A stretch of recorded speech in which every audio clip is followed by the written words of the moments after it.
प्रियसाधकः आपादमौलिपर्यन्तं गुरूणाम् आकृतिं स्मरेत् तेन विघ्नाः प्रणश्यन्ति सिद्ध्यन्ति च मनोरथाः श्रीगुरुभ्यो नमः लक्ष्मीपते पदाम्बोजयुगं नत्वा गुरोरपि प्रमाणचन्द्रिकां कुर्मो बालानां ಬೋಧಸಿದ್ಧಯೇ ನಿನ್ನೆ ದಿವಸ ಸಂಶಯ ಏನು ಅದರ ಲಕ್ಷಣ ಅಂದರೆ ಅನವಧಾರಣಂ ಜ್ಞಾನಂ ಹಾಗೆ ಅಂತ ನೋಡಿದ್ದೀವಿ. ಅದರ ಒಂದು ಎಕ್ಸ್ಪ್ಲೇನ್ಡ್ ಫಾರ್ಮ್ ಹಾಗೆಂದರೆ ಏಕಸ್ಮಿನ್ ಧರ್ಮಿಣಿ ಭಾಸಮಾನ ವಿರುದ್ಧ ಅನೇಕಾಕಾರ ಅವಗಾಹಿ ಜ್ಞಾನಂ ಹಾಗೆ ಅಂತ ಅನವಧಾರಣ ಜ್ಞಾನ ಆ ಪದದ ಒಂದು ವಿವರವನ್ನು ಕೂಡ ನಾವು ನೋಡಿದ್ದೀವಿ. ಇದಾದ ಮೇಲೆ ಸಂಶಯಕ್ಕೆ ಕಾರಣ ಏನು ಹಾಗೆ ಅಂತ ಆಯಿತು. ಸಂಶಯ ಬರುತ್ತದೆ, ಸಂಶಯಕ್ಕೆ ಕಾರಣ ಏನು ಹಾಗೆ ಅಂತ ಒಂದು ಪ್ರಶ್ನೆ. ಅದಕ್ಕೆ ಕೇಚಿತಾಹುಹು ತಸ್ಯ ಸಂಶಯಸ್ಯ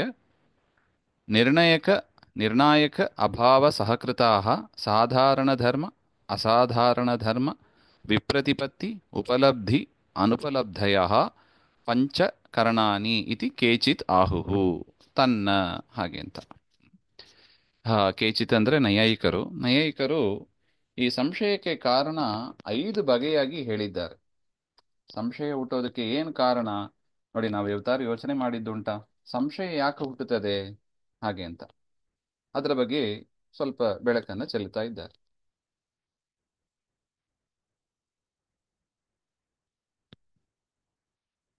ತತ್ರ ಸಾಧಾರಣ ಐದು ವಿಭಾಗ ನೋಡಿದೀವಿ ಅಲ್ವಾ, 5 ಕಾರಣಗಳು ಅಂತ. ಸಂಶಯ ಹುಟ್ಟೋದಕ್ಕೆ 5 ಕಾರಣ ಅಂತ ನೈಯಾಯಿಕರು ಹೇಳ್ತಾರೆ ಅಂತ ಹೇಳಿದರು. ಅದರಲ್ಲಿ ಮೊದಲನೇದು ಯಾವುದು? ಸಾಧಾರಣ ಧರ್ಮ. ಅಂದರೆ ಈ ವಾಕ್ಯದ ಅಭಿಪ್ರಾಯ ಹೀಗೆ: ಸಂಶಯ ಹುಟ್ಟೋದಕ್ಕೆ ಅವರು ಈ 5 ಕಾರಣಗಳನ್ನ ಯಾಕೆ ಆಯ್ಕೆ ಮಾಡಿಕೊಂಡಿದ್ದಾರೆ ಅಂದರೆ ನಿರ್ಣಾಯಕ ಅಭಾವ ಸಹಕೃತಾಹ ಅಂತ ಒಂದು ವಿಶೇಷಣವನ್ನ ಕೊಟ್ಟಿದ್ದಾರೆ. ಈ 5ರಲ್ಲೂ ಏನಿದೆ? ನಿರ್ಣಾಯಕ ಅಭಾವ ಸಹಕೃತಾಹ, ನಿರ್ಣಯ ಮಾಡ್ಲಿಕ್ಕೆ ಆಗೋದಿಲ್ಲ. ಉದಾಹರಣೆಗೆ ಒಂದು ಆ ಎತ್ತರವಾದ ಒಂದು ಪದಾರ್ಥವನ್ನ ನೋಡಿದ್ದೀವಿ. ಎತ್ತರವಾದ ಒಂದು ಪದಾರ್ಥ, ಅದರಲ್ಲಿ ಯಾವ ಧರ್ಮ ಇದೆ? ಊರ್ಧ್ವತ್ವ ಎನ್ನುವ ಧರ್ಮ ಇದೆ. ಎತ್ತರಕ್ಕೆ ಇರೋದು ಎಂಬ ಒಂದು ಧರ್ಮ ಇದೆ.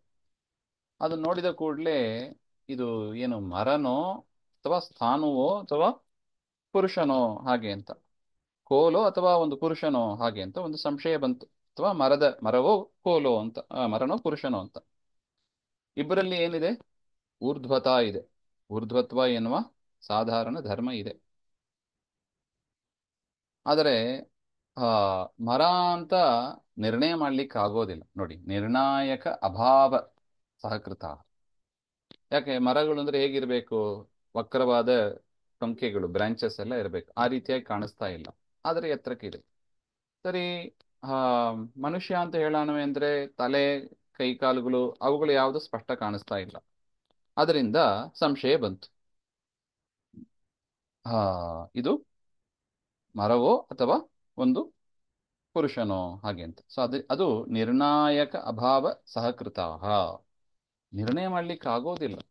ನಮಗೆ ಬಂದಿರುವ ಜ್ಞಾನದಿಂದ, ಧರ್ಮದ ಜ್ಞಾನದಿಂದ ನಿರ್ಣಯ ಮಾಡ್ಲಿಕ್ಕೆ ಆಗೋದಿಲ್ಲ ಅಂತ ಒಂದು 5 ಕಾರಣಗಳು ಅಂತ. ಈ ತರ ನಿರ್ಣಾಯಕ ಅಭಾವ ಸಹಕೃತವಾದದ್ದು ಯಾವುದು? ಸಾಧಾರಣ ಧರ್ಮ, ಅಸಾಧಾರಣ ಧರ್ಮ, ವಿಪ್ರತಿಪತ್ತಿ, ಉಪಲಬ್ಧಿ, ಅನುಪಲಬ್ಧಿ ಅಂತ 5 ಬಗೆ ಅಂತ ನೈಯಾಯಿಕರು ಹೇಳ್ತಾರೆ. ಅದರಲ್ಲಿ ಮೊದಲನೇ ಕಾರಣವನ್ನು ನೋಡೋಣ. ತತ್ರ ಸಾಧಾರಣ ಧರ್ಮಜನ್ಯ ಸಂಶಯ ಹಾಗೆ. ಸಾಧಾರಣ ಧರ್ಮದಿಂದ, ಸಾಧಾರಣ ಧರ್ಮ ಅಂದ್ರೆ ಏನು? ಕಾಮನ್ ಫ್ಯಾಕ್ಟರ್ ಅಂತ ನಾವೇನು ಹೇಳ್ತೀವಿ ನೋಡಿ, ಎಲ್ಲ ಕಡೆ ಇರೋದು. ಉದಾಹರಣೆಗೆ ಎಲ್ಲ ಮನುಷ್ಯರಲ್ಲಿ ಇರುವ ಸಾಧಾರಣ ಧರ್ಮ ಅಂದ್ರೆ ಮನುಷ್ಯತ್ವ. ಅದು ಎಲ್ಲರಲ್ಲೂ ಸಾಧಾರಣ. ಸಾಧಾರಣ ಅಂದ್ರೆ ಕಾಮನ್ ಅಂತ ಅರ್ಥ.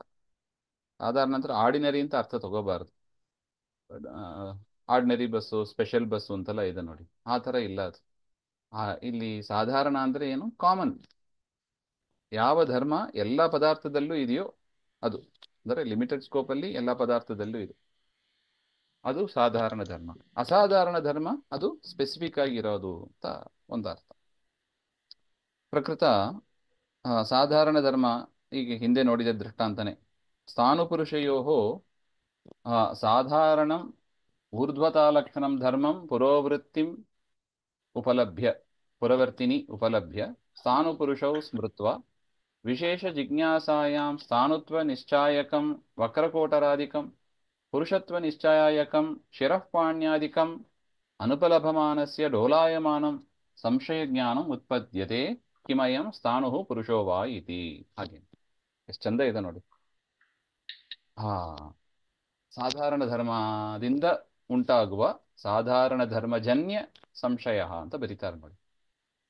ಸ್ಥಾಣು ಅಂದ್ರೆ ಒಂದು ಮರ, ಒಂದು ಪುರುಷ ಅಂತ. ಅದರಲ್ಲಿ ಸಾಧಾರಣ ಧರ್ಮ ಯಾವುದು? ಊರ್ಧ್ವತಾ, ಎತ್ತರಕ್ಕೆ ಇರೋದು. ಊರ್ಧ್ವತಾ ಲಕ್ಷಣ ಧರ್ಮಂ ಪುರೋವೃತ್ತಿನಿ. ಎದುರುಗಡೆ ಒಂದು ಎತ್ತರವಾದ ಒಂದು ಪದಾರ್ಥ ಕಂಡಿತ್ತು. ಪುರೋವೃತ್ತಿನಿ ಉಪಲಭ್ಯ, ಅದನ್ನ ಕಂಡು ಅದು ನೋಡಿದ ಕೂಡಲೇ ನಮಗೆ ಸ್ಮರಣೆ ಬಂದೋಯ್ತು, ಇದು ಮರವೋ ಅಥವಾ ಒಂದು ಪುರುಷನೋ ಹಾಗೆ ಅಂತ. ಸ್ಥಾಣು ಪುರುಷೌ ಸ್ಮೃತ್ವಾ, ಮರವನ್ನು ಅಥವಾ ಪುರುಷನನ್ನು ಅಥವಾ ದೊಡ್ಡ ಕೋಲನ್ನು ಪುರುಷನನ್ನು ಸ್ಮರಿಸಿ, ವಿಶೇಷ ಜಿಜ್ಞಾಸಾಯಾಮ್, ಒಂದು ವಿಶೇಷವಾದ ಜಿಜ್ಞಾಸೆ ಬಂತು. ಇದೇನಪ್ಪ ಇದು ಎದುರುಗಡೆ ಕಾಣ್ತಾ ಇರೋದು ಯಾವುದು ಅಂತ. ಜ್ಞಾತುಮಿಚ್ಛ ಜಿಜ್ಞಾಸ, ಹಾಗೆ ಅಂತ. ಜ್ಞಾತುಮಿಚ್ಛ ಜಿಜ್ಞಾಸ, ಆ ಒಂದು ವಿಶೇಷವಾದ ತಿಳುವಳಿಕೆ ತಿಳ್ಕೋಬೇಕು ಎನ್ನುವ ಇಚ್ಛೆಯಿಂದ ಯೋಚನೆ ಮಾಡ್ತಾನೆ. ಇದು ಮರ ಅಂತ ಆಗಬೇಕು ಅಂದ್ರೆ ಸ್ಥಾಣುತ್ವ, ಸ್ಥಾಣು ಅಂತ ನಿಶ್ಚಯ ಆಗಬೇಕು ಅಂದ್ರೆ ಏನಿರಬೇಕು? ವಕ್ರಕೋಟರಾಧಿಕಂ ಅಂತ. ವಕ್ರ ಒಂದೇ ಸ್ಟ್ರೈಟ್ ಇರೋದು ನೋಡಿ, ಸ್ವಲ್ಪ ಸ್ವಲ್ಪ ಸ್ಟ್ರೈಟ್, ಅಂಕು ಡೊಂಕು ಇರ್ತದೆ, ಟೊಂಕೆಗಳೆಲ್ಲ ಇರ್ತದೆ. ಆ ತರ ಯಾವುದು ಕಾಣಿಸ್ತಾ ಇಲ್ಲ, ವಕ್ರಕೋಟಾರಿಧಿಕಂ. ಸೊ ಇದು ಮರ ಅಂತ ನಿಶ್ಚಯ ಆಗಬೇಕು ಅಂದ್ರೆ ಅದ್ರದ್ದು ಒಂದು ಪ್ರಾಪರ್ಟೀಸ್ ನಮಗೆ ಕಾಣಬೇಕು. ಸ್ಥಾನತ್ವ ನಿಶ್ಚಾಯಕಂ ವಕ್ರಕೋಟರಾಧಿಕಂ ಅನುಪಲಭಮಾನಸ್ಯ ಅಂತ ಮುಂದೆ ಇದೆ ನೋಡಿ. ಅದು ಸಿಗ್ತಾ ಇಲ್ಲ. ಇನ್ನು ಪುರುಷತ್ವ ನಿಶ್ಚಾಯಕಂ, ಇದು ಪುರುಷ ಅಂತ ನಿಶ್ಚಯ ಮಾಡೋದು ಯಾವುದರಿಂದ? ಶಿರಃಪಾಣ್ಯಾಧಿಕಂ. ಶಿರಃ ಅಂದ್ರೆ ತಲೆ, ಪಾಣಿ ಅಂದ್ರೆ ಕೈ, ಶಿರಃಪಾಣಿ ಮೊದಲಾದ ಅವಯವಗಳು. ಅದು ಕೂಡ ಅನುಪಲಭಮಾನಸ್ಯ, ಅದು ಕೂಡ ಸಿಗ್ತಾ ಇಲ್ಲ.